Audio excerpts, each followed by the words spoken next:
আসসালামু আলাইকুম। আজকে স্যাটারডে, একটু ঠান্ডা ঠান্ডা শুরু হয়ে গেছে। তো আমাদের বাসায় যেটা হচ্ছে আজকে ডাল পুরি, আলু পুরি, দুই ধরনের পুরি তৈরি করছে।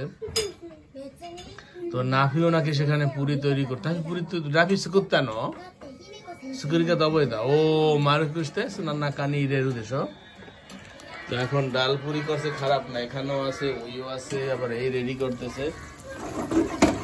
তো ভালোই লাগে দেখতে। যারা যাদের আমাদের মধ্যে একটু গ্যাস্ট্রিকের সমস্যা আছে তাদের জন্য তো খাইতেও সমস্যা আছে। তবে আলহামদুলিল্লাহ তোমার হাতের কি বলে দিনের দিন একটু ভালো হইতেছে, হাতের গুণাগুণ বাড়তেছে। ডাল পুরি, আলু পুরি দুই ধরনের পুরি হয়েছে। নাফিও রেডি করতেছে। ও নাফি কামড় অনিসান কেউ পুরি তাবের পুরি তাবের ওকে।